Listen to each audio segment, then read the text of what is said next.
The ironic part is that for years people have been saying Saudi Arabia needs to step up and lead. Why do they want us to fight their wars for them? Why do they want us to solve their problems for them? The countries of the region have enough resources, they should do it on their own. And so we were being criticized for not leading. And then when we lead, we're being criticized for, why did you do this? So it's one of those things where it's damn if you do and damn if you don't. And from my perspective, it's like, tell me which one is going to take place. If you want us to lead, then support us. And if you don't want us to lead, show us who's going to lead. But you can't criticize us for not stepping up and then criticize us when we do step up. There's a hypocrisy in this. So is it a new Saudi doctrine? When you have a vacuum, evil forces flow into the vacuum unless you do something about it. And we are determined to protect our citizens and our country and our borders from all evil. And so we had no choice but to intervene in Yemen, as I pointed out. Thank you. I also wanted to ask, Saudi Arabia's international relations and international image are shaped in part by the role of influential religious clerics from your country, some of them appointed by the state, some of them completely independent. How does that affect your job? For instance, we've seen recent comments reported from the Grand Mufti about the leaders of Iran, which have prompted a reaction from the Iranian foreign minister. Should the government be trying to influence what religious clerics say when it comes to foreign policy? Should it leave them to be more independent? How do you see this? It's and again, there's this issue of if people speak, people criticize you for letting them speak. If you muzzle them, you get criticized for taking away their freedom of speech. So which one is it? I think that in Saudi Arabia, our religious scholars are focused on religion. That's what they do. In terms of foreign affairs, we focus on foreign policy and we focus on diplomacy and relations with other nations. I believe that what prompted the reaction from religious scholars with regards to Iran are the statements made by the supreme leader of Iran, Ali Khamenei, when he criticized Saudi Arabia during the Hajj and tries to put blame on us for Iran not participating in this year's Hajj. So when the Iranians then attack us, I think it shouldn't be surprising that Saudis would respond, including religious scholars, that no, the mistake was committed by you. And you bear the responsibility for this mistake. Ewan McCaskill, I'm a reporter in the Guardian newspaper. You said that the Saudi Air Force is professional and they use precise weapons. We've been tracking this from the start, and according to our analysis, and it's fairly conservative, about a third of the targets hit are civilian.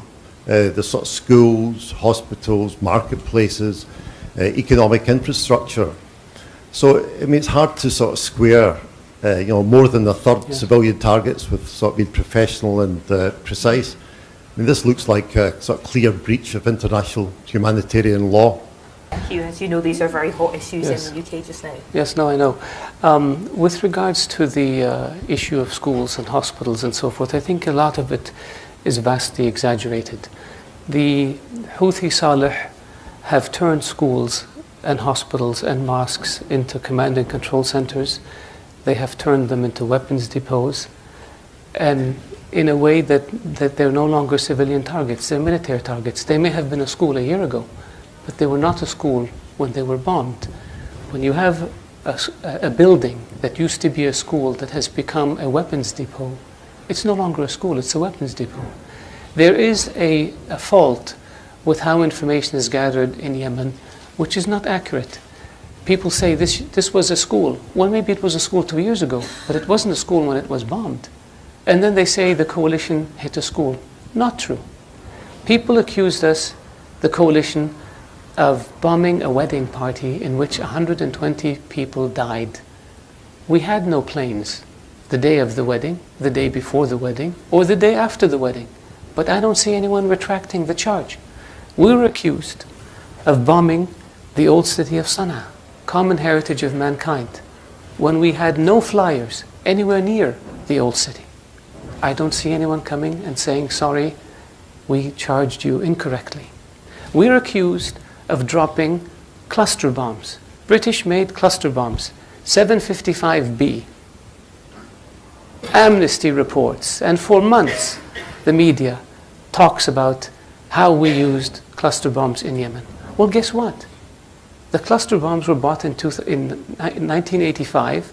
By 2005, they were obsolete. Great Britain could not extend the shelf life of the cluster bombs because the US signed conventions. And our airplanes, the Tornado airplanes we bought from Britain, the electronic warfare systems, when they were upgraded to accommodate new munitions, the ability to accommodate cluster bombs was removed because Britain signed a treaty to that effect. So if you have a bomb that's a dud, and you have a platform, the airplane, that can't use the bomb, how can we have dropped it? Where's the logic? Okay, there's a bomb in Yemen that didn't explode, so we're investigating to see how it got there. But people jump to conclusions when it comes to Saudi Arabia and the coalition. And then things get exaggerated and gets repeated, and it becomes a fact. And nobody takes a step back and says, wait a minute. Let's be reasonable. Let's have an informed discussion. What interest do we have in killing children in Yemen? Yemen is our neighbor. We have been by far the largest supporter of Yemen for the past 40 years. By far. We have 4 million Yemenis living in Saudi Arabia. Why do we want to antagonize them? I don't see criticism about child soldiers by the Houthis. I don't see criticism about indiscriminate bombing by the Houthis. I don't see criticism about the Houthis violating international resolutions and taking over a country. I don't see criticism of the Houthis lobbing ballistic missiles at Saudi Arabia. But I see the criticism of Saudi Arabia in defending a legitimate government based on international law and based on United Nations. They shell indiscriminately. They starve people. They hijack humanitarian assistance. And yet, these charges that are leveled at the Kingdom of Saudi Arabia and the coalition, when they turn out to be bogus, nobody stands up and says, sorry, we were misinformed. They just go on to the next one.